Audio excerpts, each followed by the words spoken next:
الحمد لله رب العالمين، والصلاة والسلام على أشرف الأنبياء والمرسلين نبينا محمد وعلى آله وصحبه أجمعين۔ برادران اسلام، دینی اور ملی بھائیوں، دوستوں اور ساتھیوں، میں اپنے آپ کو اور آپ تمام کو اللہ سے ڈرنے کی وصیت کرتا ہوں۔ میرے بھائیوں، خوشگوار زندگی تمام انسان کی چاہت ہے۔ اللہ رب العالمین نے اپنے بندے کو خوشگوار زندگی کا وعدہ کیا ہے اور فرمایا من عمل صالحا من ذکر او انثى وهو مؤمن فلنحيينه حياة طیبہ ولنجزینهم اجرهم باحسن ما كانوا يعملون۔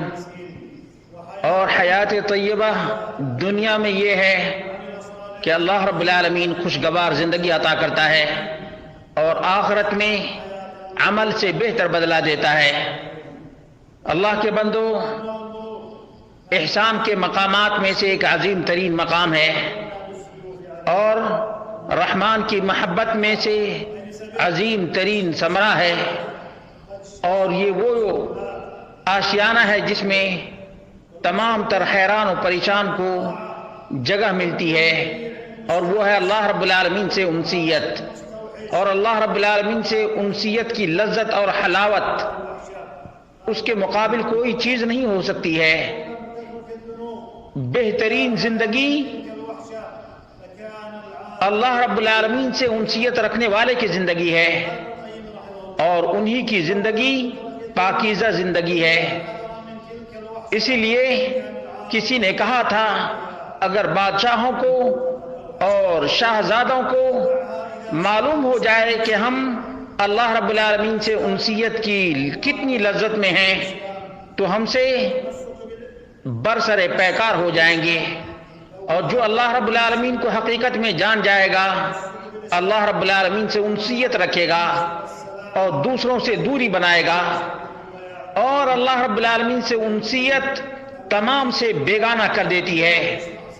اور اللہ رب العالمین سے انسیت اور محبت کا ثمرہ اللہ کی اطاعت ہے۔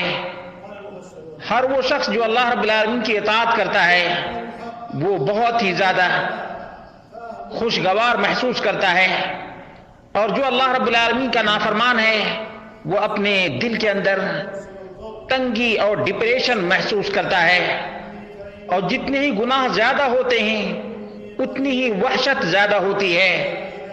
ابن القیم نے کہا اگر وحشت سے بچنے ہی کے لیے کوئی گناہوں کو چھوڑ دے تو یقیناً وہ عقل مند آدمی ہے۔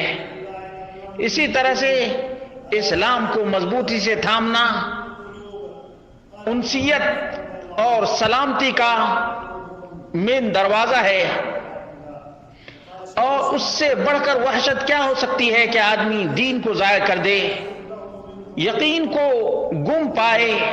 فمن يرد الله ان يهديه يشرح صدره للاسلام ومن يرد ان يضله يجعل صدره ضيقا حرجا۔ اللہ رب العالمین جسے انشراح صدر عطا کرتا ہے اسے دین اسلام کی ہدایت دیتا ہے، اور جسے اللہ رب العالمین گمراہ کرنا چاہتا ہے اس کے دل کو تنگ کر دیتا ہے۔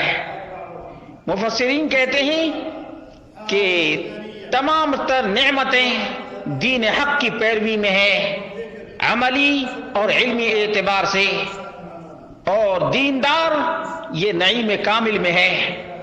اللہ رب العالمین کے ساتھ مناجات اور اللہ رب العالمین کے ساتھ تنہائی میں یاد کرنا یہ تمام تر قربت اور انسیت کا ذریعہ ہے۔ وَإِذَا سَأَلَكَ عِبَادِي عَنِّي فَإِنِّي قَرِيبٌ اجیب دعوت الداعی اذا دعان۔ بعض کہتے ہیں کہ خلوت کا پودا انسیت پیدا کرتا ہے، اللہ رب العالمین کے ذکر سے انسیت بڑھتی ہے۔ الا بذکر اللہ تطمئن القلوب۔ عثمان بن عفان رضی اللہ عنہ نے کہا لو طہرت قلوبکم ما شبعتم من کلام اللہ۔ اگر تمہارے دل صاف ہوں تو تم اللہ رب العالمین کے ذکر سے کبھی بھی آسودہ نہیں ہوگے۔ اس لیے میرے بھائیو، دوستوں اور ساتھیوں، اللہ رب العالمین کا ذکر کرو، اپنے آپ میں اللہ رب العالمین سے قربت پیدا کرو۔ اسی لیے اللہ رب العالمین نے اس بات پر زور دیا ہے کہ انسان اللہ رب العالمین سے قربت بنائے، اللہ رب العالمین کی رحمت پائے، اور اللہ رب العالمین کی رحمت کو پا کر خوشگوار زندگی گزارے۔ اللہ رب العالمین ہم سب کو خوشگوار زندگی گزارنے کی توفیق عطا فرمائے۔